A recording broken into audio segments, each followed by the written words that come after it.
Muchas Gracias. gracias a todos por la participación.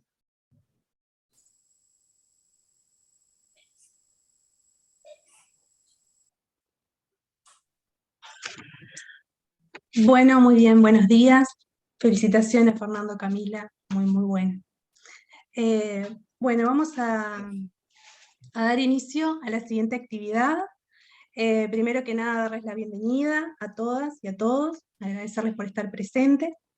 Mi nombre es Cecilia Rodríguez y vamos a estar moderando esta actividad en conjunto con la estudiante Vanessa Badal. Les comento rápidamente que la actividad del día de hoy hace parte de Escuela de Verano 2022 de la Facultad de Enfermería. La escuela es un evento anual de promoción, incentivo y desarrollo de la investigación en enfermería. Surgió en el año 2019 desde la unidad de investigación y en el marco del programa de fortalecimiento de la investigación de calidad en el cual se encuentra nuestra facultad desde el año 2017. La escuela es organizada de forma colaborativa por un grupo de docentes representantes de varios departamentos, unidades y sedes, y también por representantes de la Revista Uruguaya de Enfermería.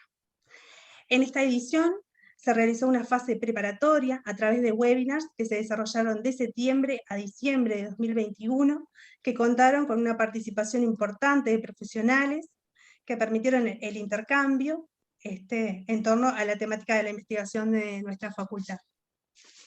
En el día de hoy estamos en el segundo día de la escuela y el tema que nos convoca es conversatorio inter y multidisciplina, equipo de salud mental y operadores judiciales en el caso de un adolescente infractor. Es un gusto darle la bienvenida al licenciado José Luis Priore, integrante del Comité de Ética de la Investigación de la Facultad de Enfermería, integrante de la Comisión de Reválidas de Posgrado de la Facultad de Enfermería, especialista en gestión de servicios de salud, especialista en cuidados intensivos, magíster en Derechos de Infancia y Políticas Públicas, y actualmente director nacional de salud del Instituto de Inclusión Social Adolescente. Para terminar, me gustaría recordarles las reglas para llevar adelante esta actividad. Por favor, mantengan los micrófonos silenciados, y al finalizar vamos a tener una ronda de preguntas. Les pedimos que todas las consultas que quieran realizar las hagan a través del chat. Las mismas se recogerán a lo largo de toda la actividad y serán planteadas al expositor al final.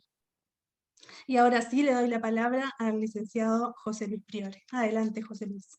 Buen día, ¿se oye? ¿Se escucha? Sí, un poquito bajo, ¿eh? Dos cosas. Bueno, agradezco mucho la invitación. Es un tema, primero que nada quisiera aclarar que ex director de salud, yo ejercí la dirección de salud de Divisa entre el año 2015 y 2021. Actualmente no soy director de salud. En segundo lugar, quiero agradecer la oportunidad de traer un tema que para algunos puede estar un poco alejado o tener poco roce con lo que tiene que ver con la salud de privación de libertad, pero que me parece que esta experiencia de interdisciplina y de transdisciplina puede ser un poco motivante a tratar de introducirnos y de estudiar un poco de lo que tiene que ver con algunos de los temas que vamos a desarrollar a continuación. Yo les quiero confesar algo antes de empezar. Tengo un problema con la cámara web que se me prende, se me apaga.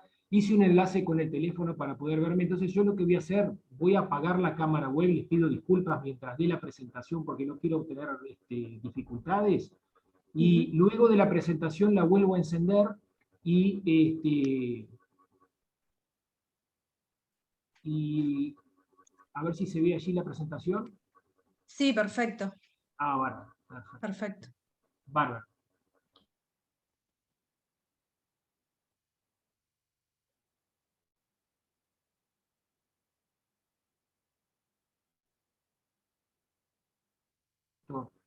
La presentación la vamos a dividir como en dos partes. Una primera parte en donde yo voy a hacer una exposición y en la que vamos a hablar un poco de lo que son acciones, un poco de introducción teórica en el tema antes de ir a la presentación del caso, que es el punto 4. Vamos a hablar un poco de lo que son las acciones antijurídicas y de responsabilidad, culpabilidad, los conceptos de imputabilidad e inimputabilidad y la expresión de los códigos acerca de las causas de excepción.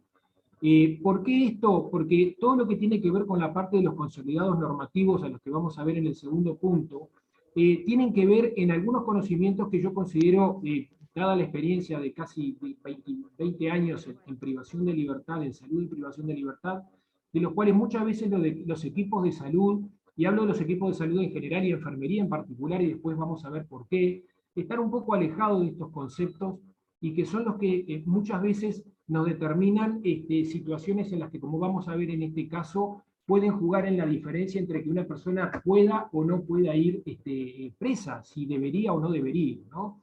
En un tercer punto vamos a hablar brevemente sobre algunos aspectos de lo que tienen que ver en los procesos de individuación psíquica y desarrollo del yo, y cómo esto puede potenciar desórdenes en salud mental, que son básicamente en lo que vamos a hablar sobre el tema de inimputabilidad.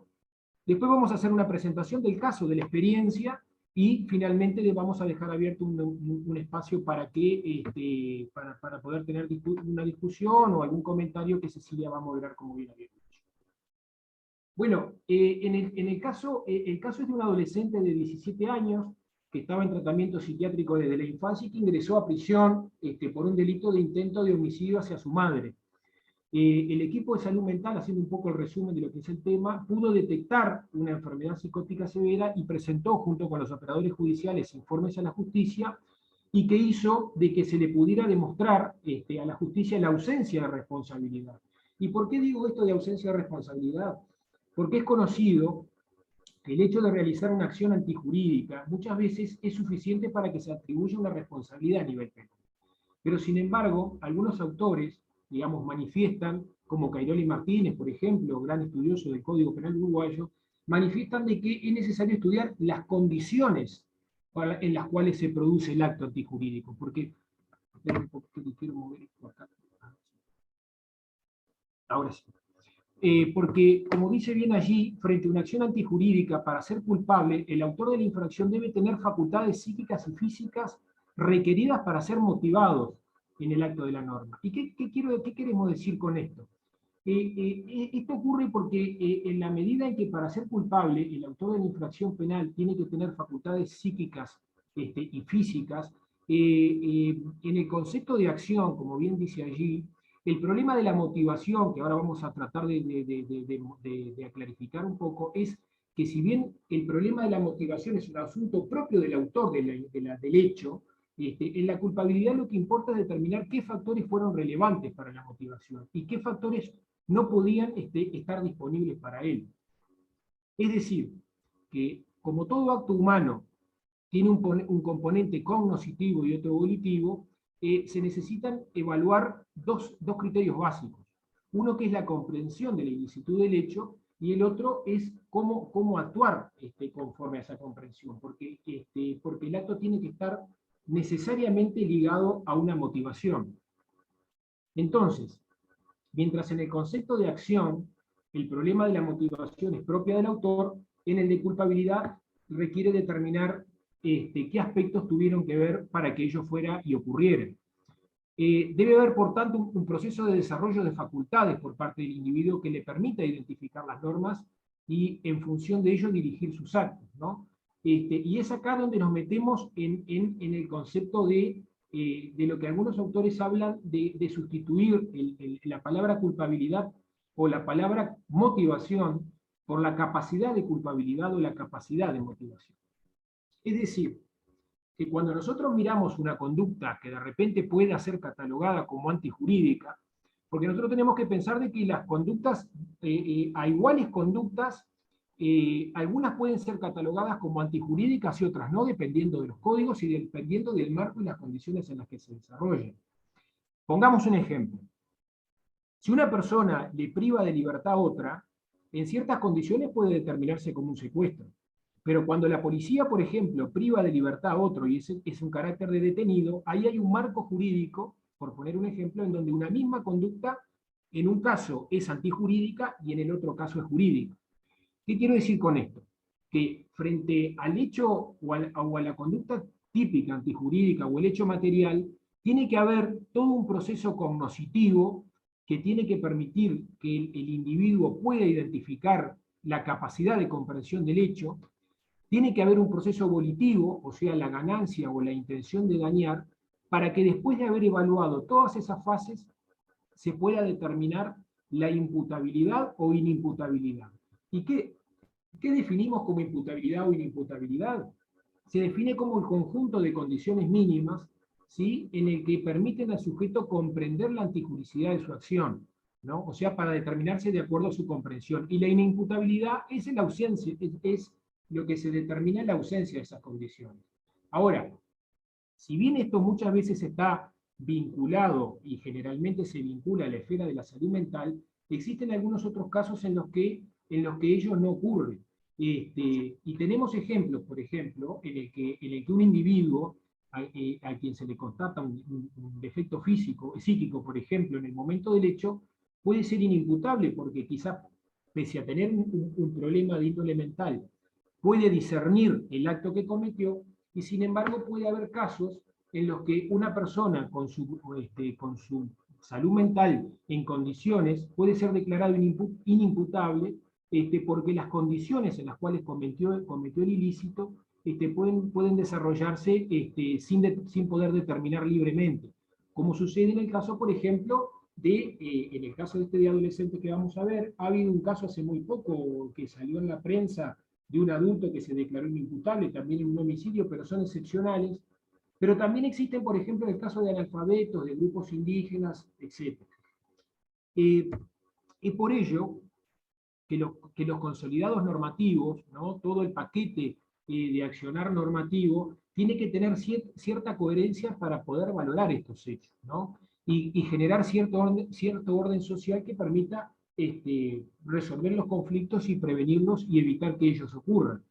En el caso de niños y adolescentes, vamos a mencionar brevemente la Convención de los Derechos del Niño, que es un conjunto de instrumentos jurídicos vinculantes que por resolución 4425 del 20 de noviembre del 89 Naciones Unidas estableció un marco de protección vinculante en donde se destaca el interés superior del niño, definiendo niño todo menor de 18 años desde el punto de vista jurídico, y que lo que respecta a la salud, la Convención dispone el derecho al disfrute del más alto nivel posible de salud y la existencia de servicios para tratamiento de enfermedades y rehabilitación.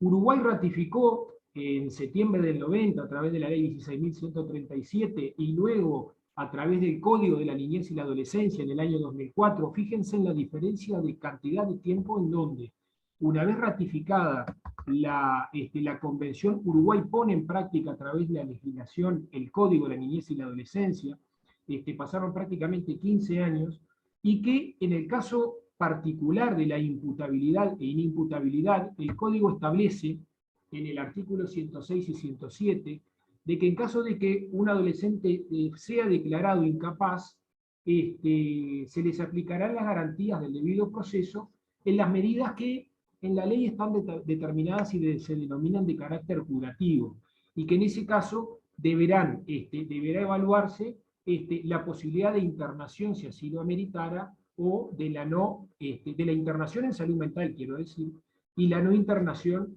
en un centro de privación de libertad. Como segunda línea teórica, me parece importante desarrollar, para después meternos en el caso, es un poco lo que tiene que ver el desarrollo biopsicosocial del adolescente y la necesidad de un entorno facilitador para el tránsito hacia la adultez, ¿no? Y ese marco de protección que se requiere para que el adolescente pueda hacer una evolución a su adultez. Aquí muchos autores, digamos, desde Peter Bloss, Erickson, Margaret Mahler lo desarrolla muy bien, hablando de los procesos de individuación. Margaret Mahler habla de Jung también, ahora me estoy acordando, Jung también hace un planteamiento teórico al respecto, y desde el desarrollo psicosocial, o más que nada desde la psicología adolescente, Margaret Mahler, por ejemplo, plantea dos procesos de individuación, uno que se da en la niñez temprana, que ocurre generalmente entre los 5 y los 36 meses, en donde el niño adquiere esa capacidad de separación o de individuo aparte de la simbiosis que establece con la madre. Y un segundo proceso de individuación que ocurre en la adolescencia, y en el que el yo parental permite tratar de generar ¿cómo podemos decir? Un resultado a ver, en la segunda individuación ocurre como una diferenciación del yo para que el adolescente pueda transcurrir a la adultez. Muchas veces esa regresión del yo puede verse afectado en la adolescencia y se puede transformar en lo que algunos llaman como un impasse evolutivo, o psicosis pasajeras, o en algunos casos pueden establecerse como permanentes, impidiendo ese desarrollo progresivo de segunda individuación que es la que hablamos. Y pueden darse casos de cuadros esquizofrénicos tempranos, cuadros de brotes psicóticos tempranos. Por eso es importante extremar el diagnóstico diferencial, pero un diagnóstico diferencial de que no se centre solamente en el paciente, sino también hay que evaluar antecedentes familiares de enfermedad de salud mental, hay que hacer evaluación desde las estructuras de cuidado familiar, de los entornos familiares, unos entornos familiares que vemos que hoy en día las estructuras de cuidado familiar modernas, que son muy frágiles y muchas veces con poco apoyo institucional estatal, sin que hablar el aspecto y el entorno social de muchos adolescentes, ¿no? En procesos de vulnerabilidad, en procesos en donde la pobreza, las dificultades de acceso a la educación, la dificultad de acceso a empleo de calidad de los adolescentes, que son determinantes muchas veces en muchas biografías y trayectorias juveniles, ¿no? Y ni que hablar de los procesos de inseguridad, de criminalización de la juventud, que hacen que los adolescentes sean vistos más que como una oportunidad, como un peligro por la sociedad, y que lamentablemente lo vemos en el cotidiano de todos los días. En el caso, después de esta introducción teórica, bueno, vamos a contar el caso. El caso se trató de un adolescente de 17 años, varón, que ingresó por una infracción gravísima de homicidio, especialmente agravado, que lo cometió hacia su madre. El hecho ocurrió en la casa, en horas de la madrugada, la mamá estaba durmiendo, el joven tomó un cuchillo de la cocina y le atinó, le dio varias puñaladas a la madre. Inmediatamente, cuando concurrió la policía, el joven dijo de que no sabía lo que había hecho, que no entendía, y que había recibido en principio una orden de matar. El joven fue evaluado, fue ingresado al Instituto de Inclusión Social Adolescente, y acá hay que destacar un poco el papel de enfermería, porque fue enfermería el que detectó la situación de salud mental de este joven, como en su evaluación inicial, genera la consulta médica, genera la consulta con psiquiatra, y bueno, cuando el psiquiatra, yo quiero relatar algunos de los aspectos del informe, leer algunos de los aspectos del informe brevemente. Quería comentarles de que todo este caso contó con el aval no solamente institucional, sino de los responsables del adolescente en su momento para poder presentarlo. Había olvidado comentarles eso. Bueno, el médico psiquiatra plantea dentro de su evaluación, digamos, de que tenía un núcleo familiar conformado por su mamá y su hermana, había ingresado a la cárcel porque sabía que había apuñalado a alguien y no sabía a quién, tenía una construcción mística totalmente alejada de la realidad. El joven estaba, y acá un poco contarles el papel de cómo enfermería detectó esto, porque lo detectó con un gran deterioro en su estado general, estaba en un estado abandónico pese a que vivía en su casa, vivía debajo de su cama desde hacía 5 meses prácticamente, saliendo casi a alimentarse de a ratos, estaba muy adelgazado, pesaba unos 35 kilos, casi no se alimentaba, y vivía debajo de la cama con una total falta de higiene. Cuando se le consultó a la madre dijo de que bueno, que como a veces los adolescentes son así, no se bañan, tampoco había un componente familiar favorable, que era un poco lo que hablábamos hace un momento. Y bueno, el adolescente totalmente alejado de la realidad, cursaba un proceso psicótico con gran pobreza del pensamiento, con un aplanamiento afectivo, y que tenía un proceso psicótico en donde estaba prácticamente destinado a mirar películas de terror, y que había recibido una orden de matar a alguien, y que fue, y fue como había cometido el acto. Desde el punto de vista educativo, digamos, es un poco, quiero comentarles brevemente los informes que se presentaron a la justicia, porque todos estos informes en donde salud, el equipo de salud, y yo acá realmente destacar a la enfermería, que fue el que dio el puntapié inicial, fue quien determinó y hizo todas las gestiones. Luego el informe educativo planteaba de que había una desvinculación del ámbito educativo. El informe psicológico lo muestra como adelgazado, desprolijo, inexpresivo, con voz monocorde, contestando con monosílabos. Y todo esto se planteó y se presentó al Instituto Técnico Forense. Se hizo un informe contundente, convocando a los operadores judiciales. Acá tuvimos instancias de convocatoria y de reunión con los operadores judiciales, con los peritos del Instituto Técnico Forense y con los abogados defensores, que por suerte tuvimos una muy buena respuesta y muy buena agilidad por parte de los abogados defensores para poder llevar adelante esto. Y la conclusión del Instituto Técnico Forense planteó un diagnóstico de psicosis crónica de tipo esquizofrenia que fue elevado directamente al juez, y que en su informe planteaba de que no fue capaz de comprender en su justo término el carácter de sus actos y no podía autodeterminarse libremente.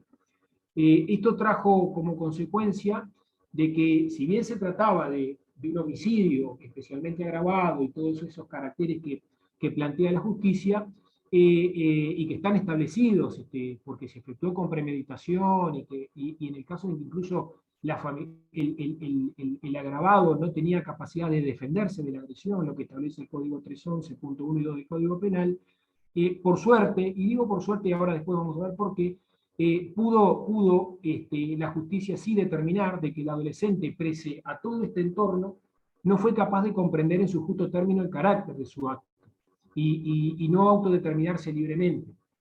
En conclusión, debido a esto, la justicia determinó una internación. El joven estuvo internado 3 meses en un servicio de salud mental, en donde se lo repuso desde el punto de vista físico. Digamos, habíamos planteado que estaba adelgazado, tuvo un cuidado directamente vinculado al equipo de salud mental.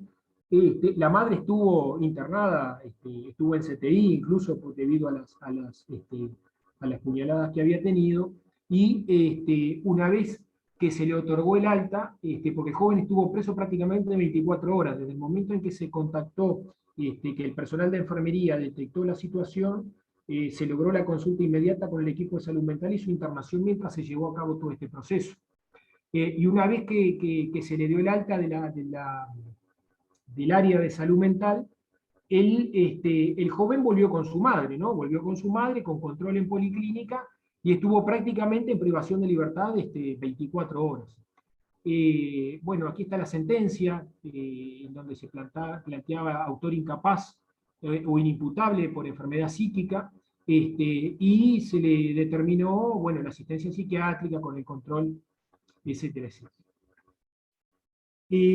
Me parece importante determinar que, bueno, que si bien como conclusión, si bien el hecho se encuentra tipificado en el ordenamiento jurídico, muchas veces la justicia define sin tener elementos que se puedan aportar, y acá muchas veces juega de forma importante cómo los equipos multidisciplinarios pueden aportar y jugar para que se defina entre ellos, ¿no?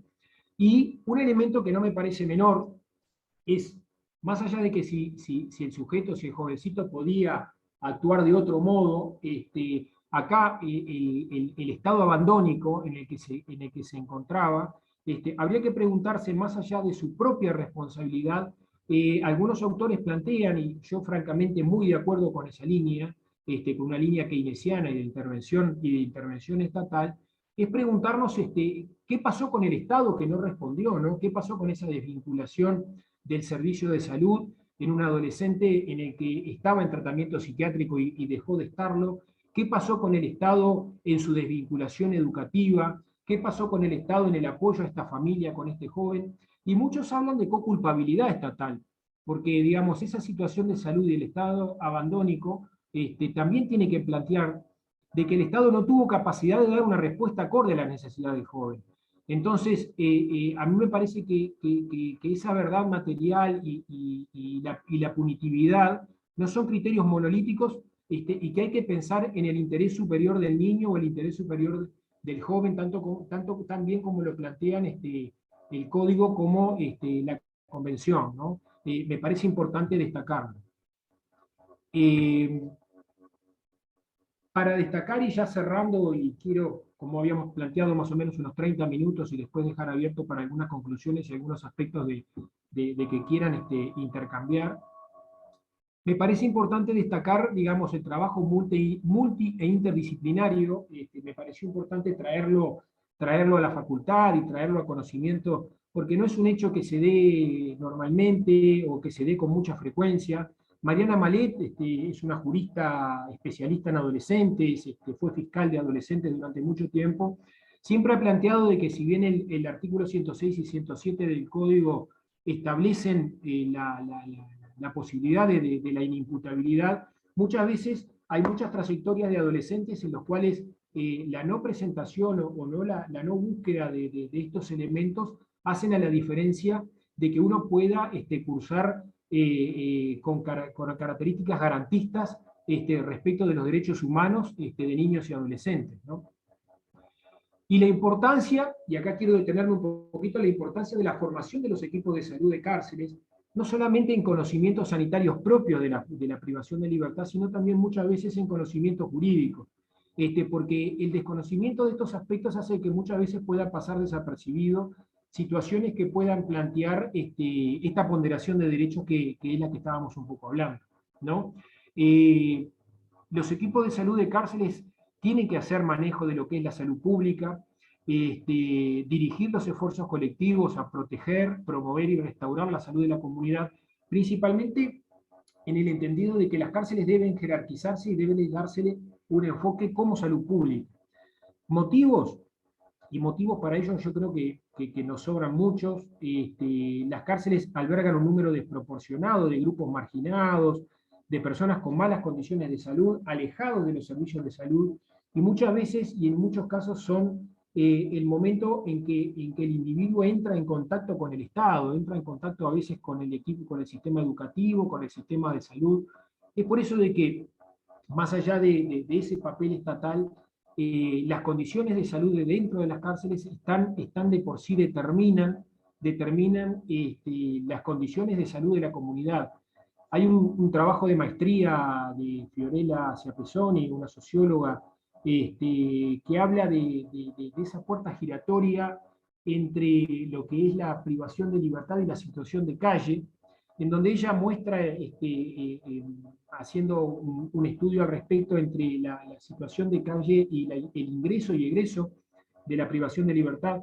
No nos olvidemos que las personas privadas de libertad están de tránsito en cárceles y que vuelven a la comunidad.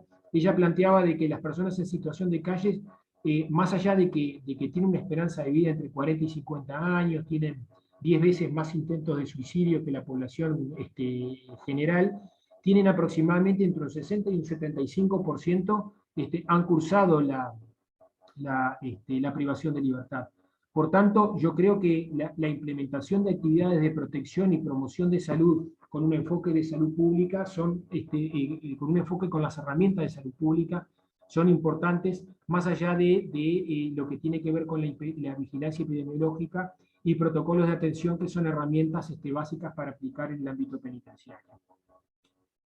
Simplemente cerrar, yo soy muy amigo de las frases para cerrar, y a veces con un poco de admiración y mezclado con bronca, porque soy un admirador de muchas veces de las frases de donde uno trata de buscar frases que puedan expresar impactos, y soy un gran admirador de un economista keynesiano, Joseph Stiglitz, no sé si lo han oído, muy defensor de la intervención del Estado. Él, si bien lo plantea de la intervención del Estado en la economía, él hace una serie de puntualizaciones que ya trascienden también la intervención en lo social, y en el cual la teoría económica, si bien él lo plantea desde la teoría económica, en donde la autorregulación no existe, bueno, la teoría keynesiana plantea de esa intervención del Estado, y hay ahí dos frases con las que yo quiero terminar.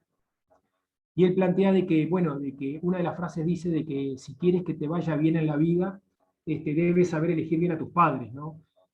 Algo que realmente es un poco imposible y que yo usé como frase en mi tesis de maestría, la compañera comentaba hace un momento. Y hay otra frase de él, y que está muy bien fundamentada, y que habla de que el 90% de los pobres mueren pobres por más inteligentes y trabajadores que sean, y el 90% de los ricos mueren ricos por más idiotas y haraganes que sean. O sea, de que el tema de escalar o de tratar de llegar o ascender en lo que es la pirámide económica, muchas veces no depende de lo inteligente o idiota o lo trabajador o haragán que sea uno, y bueno, él lo pone de manifiesto. Bueno, más o menos 30 minutos, que era lo que había planteado y le había comentado a la compañera que íbamos a hacer de presentación. Y bueno, dejamos abierto por si alguien quiere hacer algún comentario. Estoy tratando de ver cómo cerrar la presentación. Les agradezco. Muy bien, muchas gracias. Muy buena la presentación. Me quedé pensando en este caso que lleva a la reflexión, ¿no? De la importancia del trabajo del equipo de primer nivel de atención, también de la formación de los profesionales que están también en estas áreas con estos tipos de adolescentes y privados de la libertad. Y bueno, ni hablar de las políticas de inclusión social para los adolescentes. Yo quería preguntarte, José Luis, si pero existen programas de seguimiento de adolescentes, niños y adolescentes con patologías psiquiátricas. Si existen programas o hay una falla de... Bueno, yo les puedo contar hasta el año 2021, principio del 2021, ya hace prácticamente un año. Una de las características que tiene, y probablemente no haya cambiado mucho, lo que tiene que ver con la situación de salud, es muy diferente entre adultos y adolescentes.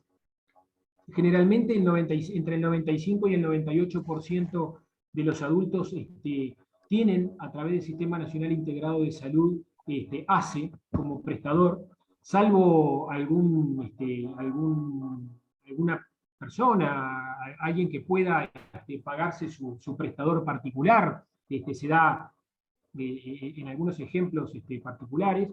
En el caso de los adolescentes, la situación es distinta, porque la última corte que nosotros habíamos hecho, que era a fines del año 2019, mostraba de que 2/3 partes aproximadamente eran usuarios de ACE y 1/3 parte eran usuarios de prestadores privados a través del FONASA de los padres.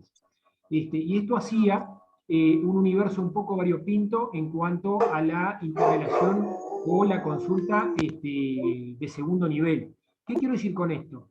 Que uno, pensándolo desde el enfoque de salud pública, tiene que pensar de que el servicio de salud en privación de libertad tiene que básicamente cubrir un área fortalecida de primer nivel de atención y derivar el segundo nivel hacia arriba a los prestadores, ¿no? A los prestadores, y no hay necesidad de instalar por un tema de cantidad y por un tema de costo-beneficio. No es gestionable instalar por encima del segundo nivel, salvo excepcionalidades, digamos que en el caso de los adultos se podrían estudiar y por el número, pero en el caso de los adolescentes, nosotros habíamos armado equipos de seguimiento, que era un poco, Cecilia, lo que tú me planteabas, y habíamos armado un equipo de seguimiento con INJU y había un equipo de INJU que trabajaba, y con ACE, con el equipo de la RAP de ACE, para realizar el seguimiento territorial.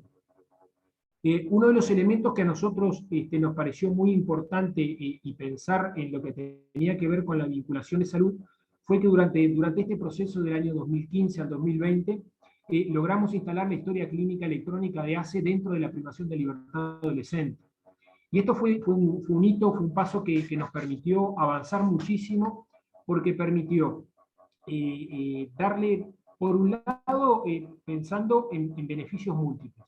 Por un lado, para el usuario, porque lamentablemente las instituciones totales, llamémosle asilos, casas de salud, cárceles en general, tienden a tener su propia historia clínica.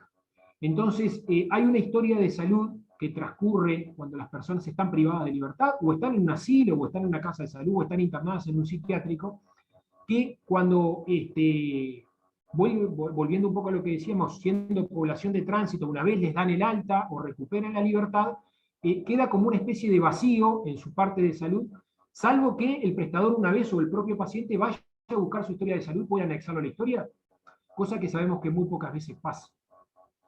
La incorporación de la historia clínica electrónica, por lo menos para los usuarios de ACE que hicimos en esta primera instancia, permitía generar una linealidad en la atención de salud, y esto daba garantías en la atención de salud del usuario, daba garantías también al operador. ¿Por qué? Porque sea enfermería, sea la historia clínica de enfermería, la historia clínica del médico, de los especialistas, cuando se presentaba en la consulta médica o a la consulta de enfermería, podía ver el tránsito anterior de la atención de salud, podía escribir en la historia clínica el tránsito en privación de libertad, y una vez que el adolescente se va en libertad, el médico, cuando va a la policlínica de su barrio, podía ver el tránsito de salud interna. Esto generaba garantías para el usuario, pero también en la toma de decisiones del propio integrante del equipo de salud, porque podía tener más elementos para poder tomar decisiones. Eso para nosotros fue una herramienta que instalamos en su momento, que nos resultó muchísimo. Y bueno, habíamos dejado antes de irnos de INISA, realizar la etapa con los prestadores privados, ¿no? Y estábamos camino a eso, pero bueno, no sé si el actual equipo de salud lo llevó adelante, pero un poco respondiendo a tu pregunta, el seguimiento a nivel de la privación de libertad lo habíamos encarado desde esa forma.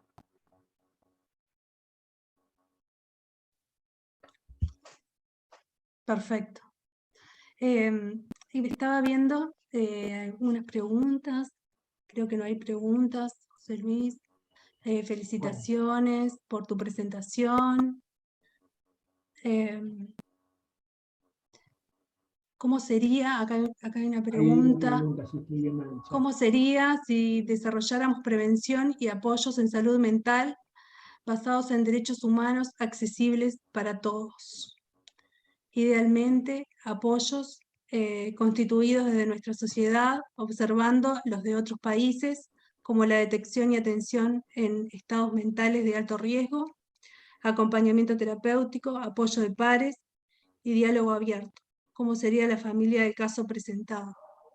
Bueno, te agradezco, Francisco, por la consulta. Hay un elemento que me parece importante destacar y que tiene que ver con el trabajo con poblaciones vulnerables, y es todo un área apasionante para mí, porque yo les tengo que confesar que yo me inicié allá por los 90, cuando egresé de la facultad o de la escuela universitaria, como se llamaba en el entonces, en el área de terapia intensiva.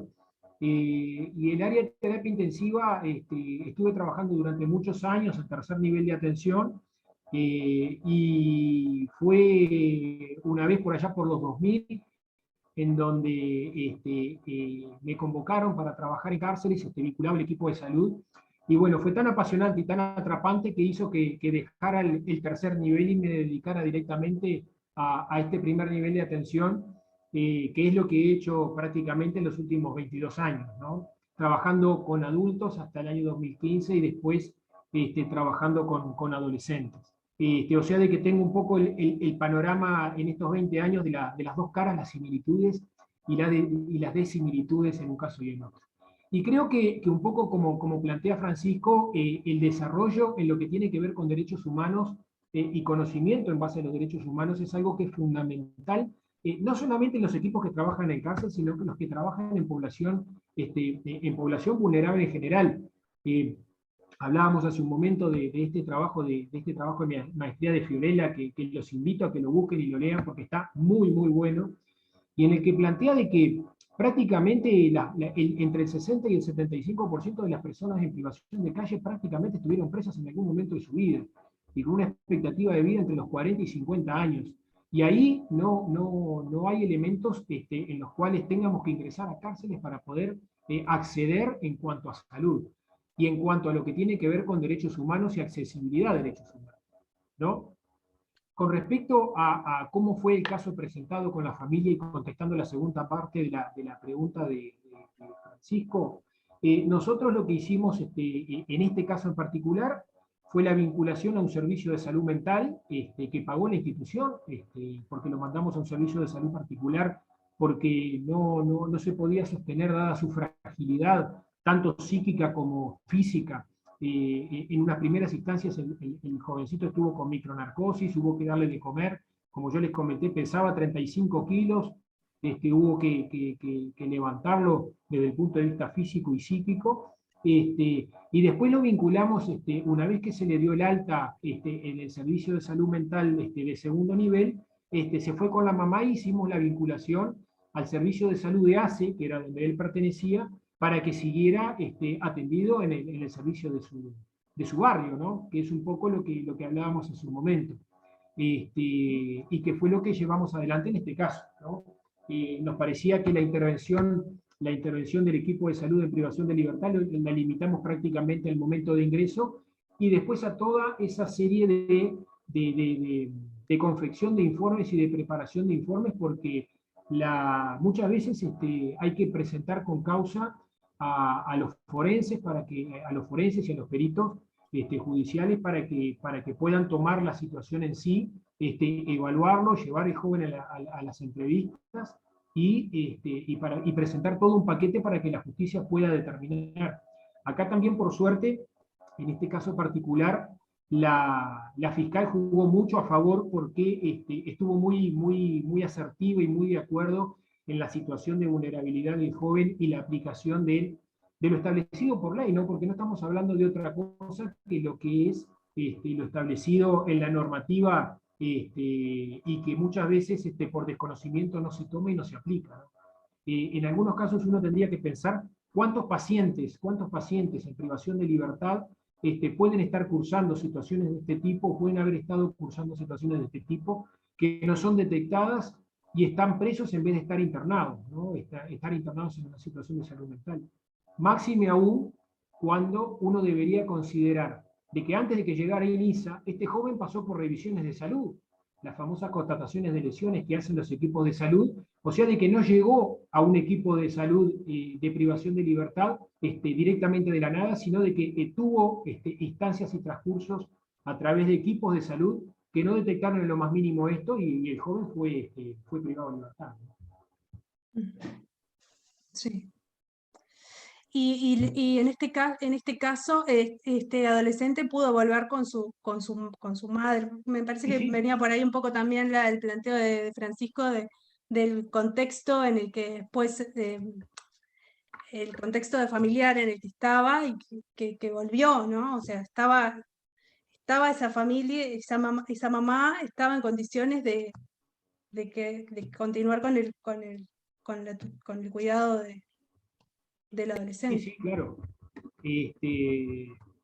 No tenía antes. La mamá se hizo todo un proceso, a través de ACE se hizo todo un proceso de reconstrucción. Digamos, la mamá también entendió, digamos, de que la situación no había sido, no había sido, digamos, se le hizo todo el entorno por el cual había ocurrido. Incluso uno de los elementos también que jugó, y acá era un poco cuando uno hablaba, capaz que de repente en la presentación pasó un poco rápido, el concepto de coculpabilidad, ¿no? Que algunos operadores plantean en esto que tiene que ver con la intervención. Cuando uno analiza y pone la balanza, más allá de la motivación, los eventos que determinaron de que la persona cometiera este hecho y comprender su acto, ¿cuánto en la comprensión jugó la responsabilidad propia y el entorno, ¿no? qué coculpabilidad podía tener su mamá, qué coculpabilidad podía tener el Estado en sí, que no llevó adelante un proceso de seguimiento o un proceso de ver qué pasó con esa desvinculación del ámbito de la salud, ¿no? Porque este joven estaba en tratamiento por su salud mental, por ejemplo, se desvinculó y el sistema de salud no supo más de él. ¿Qué pasó con el sistema educativo en el que también se desvinculó y tampoco el sistema de salud lo fue a buscar? Digamos, ¿qué pasó con su mamá? Por eso cuando uno entra a analizar y a ponderar el evento de la culpa o el evento de las condicionantes de la culpa, uno muchas veces se encuentra cuánto de peso hay del propio autor y cuánto del propio peso hay del entorno. Y eso es un poco lo que uno trata de poner, o uno debería tratar de poner desde su lugar de salud en la balanza para que simplemente por lo menos para que se imparta justicia, ¿no? Que es un poco lo que uno busca, ¿no? Y que se le dé el tratamiento adecuado, ¿no? Acá hay alguien que plantea sobre el tema de la justicia restaurativa. El tema de la justicia restaurativa yo creo, y no sé si todos manejan el concepto, es un concepto muy reciente de los sistemas jurídicos, de lo que tiene que ver con la justicia restaurativa. Yo creo que estamos muy lejos todavía de lo que es la justicia restaurativa.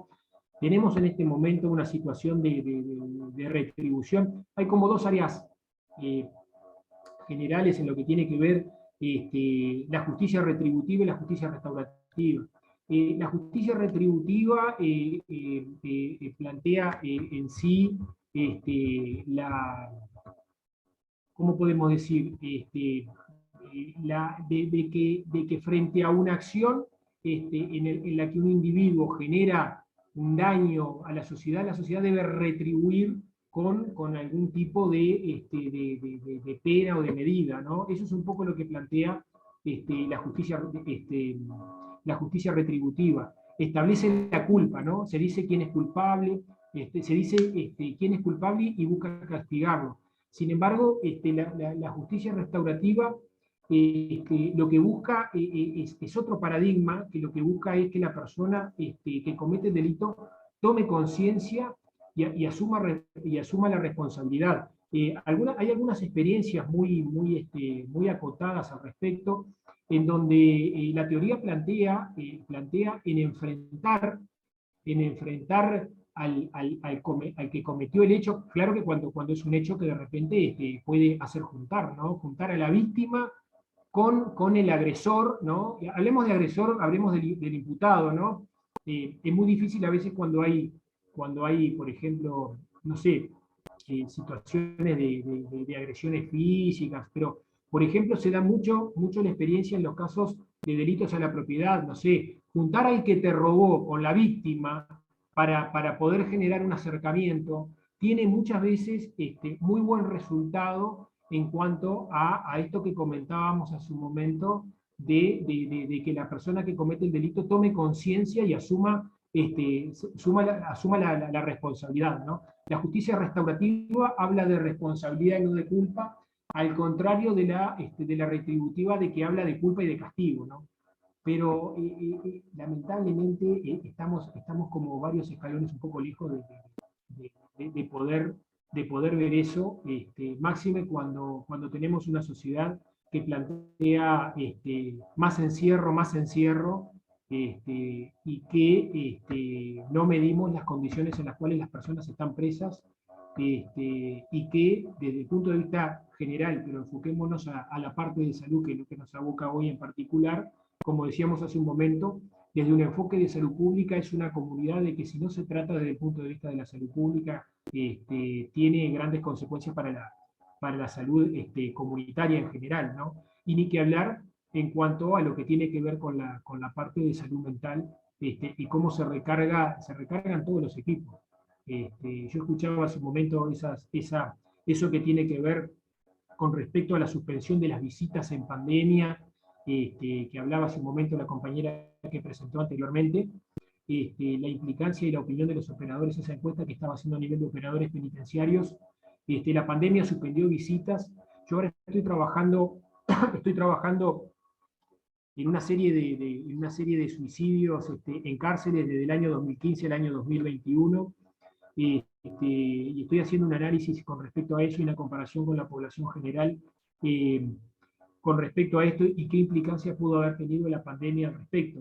Pero sí habría que analizar y atribuir cuánto del alejamiento de la familia con respecto a las personas privadas de libertad debe de haber incidido en el aumento sostenido de suicidios, no solo en población general, sino también en población en cárceles, ¿no? Que no es menor.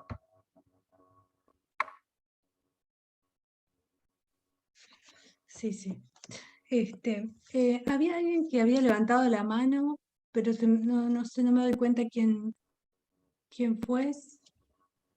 María había levantado la mano, pero después la bajó. No sé si ya habían respondido a la pregunta o se Ah, tuvo que retirar del ah, chat.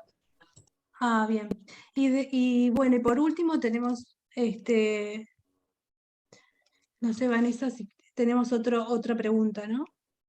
No, hay agradecimientos y preguntan, ¿estos abordajes contemplan la protección de la sobrecarga mental integral del equipo de trabajo? Que capaz que va enfocado por un tema de recursos, capaz. Sí, yo quizá hablaría un poco más, ¿no? La protección no solamente mental, sino la protección integral de los equipos. Y cuando hablo de los equipos, hablo de los equipos en general.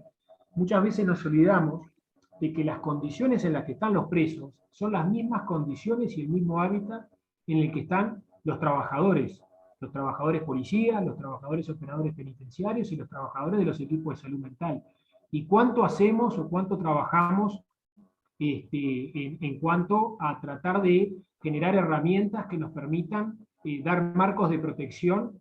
Y vuelvo a decirles, no solamente desde el punto de vista de la protección en salud mental, hablemos de acceso a agua potable, hablemos de acceso a higiene, cuando entramos a mirar las condiciones, y en algunos casos, lamentablemente, y por eso yo creo que la formación y las implicancias de la formación académica en esto hace un juego muy fundamental.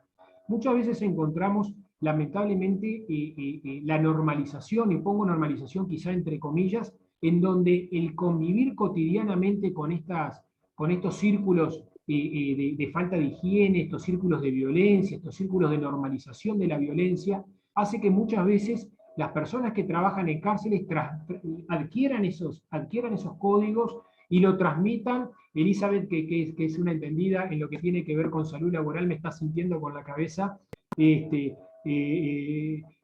es verdad, porque nosotros hemos tenido casos en los cuales, no solamente desde el punto de vista de salud mental, a ver, ¿quién trabajando en cárceles? Yo hice muchos años guardias en el CONCAR, en el Penal de Libertad, y en cárcel de mujeres principalmente, ¿quién trabajando directamente en la cárcel no se llevó una sarna para la casa? O en algunos casos zafamos de una tuberculosis, ¿no? El índice de tuberculosis, yo no sé cómo están actualmente, pero el componente de tuberculosis en cárceles, cuando nosotros miramos el componente en los informes que año a año da la comisión, la lucha antituberculosa, es un aporte que es realmente importante al total de tuberculosis que hay a nivel de nuestro país. Y bueno, ese grado de exposición, que más allá de las enfermedades y del entorno, hay una sobrecarga en los equipos de salud mental. Y bueno, es un poco la función de los gestores, de los que están trabajando a ese nivel, me parece a mí, no solamente trabajar en condiciones de salud, sino también trabajar en condiciones de evitar esa normalización. Yo me acuerdo como director de salud muchas veces, no sé, hacer una recorrida, entrar a un centro, allá en la colonia Berro, hablar con un director de salud, con un director de un centro de privación de libertad, y vos le hablabas de las condiciones de higiene y te decía, pero ¿qué condiciones de higiene si esto está limpio, esto está bárbaro? Y sin embargo, estábamos hablando de parámetros muy distintos de lo que para él era estar limpio y lo que para uno desde el punto de vista general es estar limpio, ¿no? Por poner una anécdota y por poner un ejemplo. Es un elemento que yo creo que hay que tratar de fundar en la formación académica, tratar yo creo que hay un elemento que no es menor, y que es que estamos, a nuestro país hay como dos líneas grandes que le está faltando, y es una formación de grado, de posgrado en lo que tiene que ver con formación de recursos humanos en el área de privación en contexto de encierro, y un área también en lo que tiene que ver, un área a nivel del encare estratégico de salud. Nosotros, por ejemplo, la salud en privación de libertad la tenemos fraccionada en este momento entre tres gestores principales: ACE por un lado, sanidad policial por otro para adultos, más el fraccionamiento que pueden haber de los prestadores privados, y después tenemos un servicio de salud en INISA que está fraccionado a su vez entre los prestadores de ACE y los prestadores privados. Si bien hay manuales que hemos escrito hace algunos años, los últimos que redactamos junto con la Organización Panamericana de Salud, que datan del año 2015, no sabemos del grado de aplicación. A mí me parece que también es importante destacar que ese encare de salud pública para el área de privación de libertad en general, y ese encare pensando en la salud comunitaria, está faltando a nivel ministerial. Yo creo que el Ministerio de Salud tiene un debe ahí, tiene un debe de hace muchos años, muchísimos años, no de este periodo de gobierno, del periodo de gobiernos anteriores, en el cual debería haber un área que tuviera un encare con esto, y ojo, no con el área de salud mental, porque lamentablemente cuando uno mira las dependencias de los equipos, de las unidades ejecutoras o las unidades que dependen de los equipos de asistencia y los gestores de salud de cárceles, siempre lo vinculan a salud mental.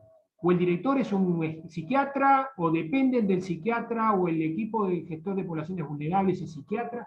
Siempre lo atamos al área de salud mental, y lamentablemente eso sesga, yo creo que sesga la gestión, porque nos centra en la salud mental y nos olvida de todo este otro abordaje que estábamos hablando, del enfoque de salud pública y de salud comunitaria que debería tener. Creo que estamos casi en la hora, Cecilia. Sí, sí, ya estamos en la hora. Bueno, muy interesante, felicitaciones y muchísimas gracias, José Luis. Gracias, compañero. Bueno, gracias, Elizabeth, les agradezco a todos por la atención, y bueno, estamos en contacto. Y gracias a la Escuela de Verano de por sí, gracias a la Cátedra de Niños y Adolescentes de la Facultad, quien a través de Cecilia le pudimos presentar esto. Y bueno, y agradecer a la facultad de tratar de mostrar todo este otro universo de la salud, que hace que nos permita trabajar más desde la interdisciplina y de la transdisciplina, que es un elemento que, como bien dijo uno por allí, las especialidades hace que sepamos cada vez más de cada vez menos, ¿no? Y que hace que tengamos que trabajar más en conjunto entre distintas disciplinas dentro de la salud y más allá de la salud, para lograr un acceso a derechos y derechos humanos, que creo que es fundamental, principalmente con estas poblaciones, que no solamente por un tema de merecimiento, sino hasta por un tema de conveniencia, ¿no?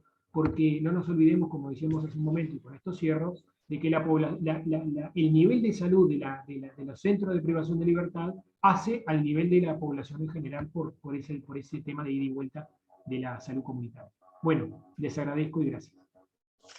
Muchas gracias. Chao. Muchas gracias. Bueno, gracias. Nos reencontramos Gracias. a las 2 de la tarde. En esta Bueno. sala va a haber un taller de vigilancia sistemática de la literatura, y después presentación de pósters de la línea de investigación en cuidados del ser humano. Y en la sala 1 va a haber una actividad de 14 a 15 horas, es un conversatorio, desafíos de un enfoque de investigación en comunidades. ¿Está? Nos vemos en un ratito. Muchas gracias. Bárbaro. Buen provecho. Gracias. Gracias.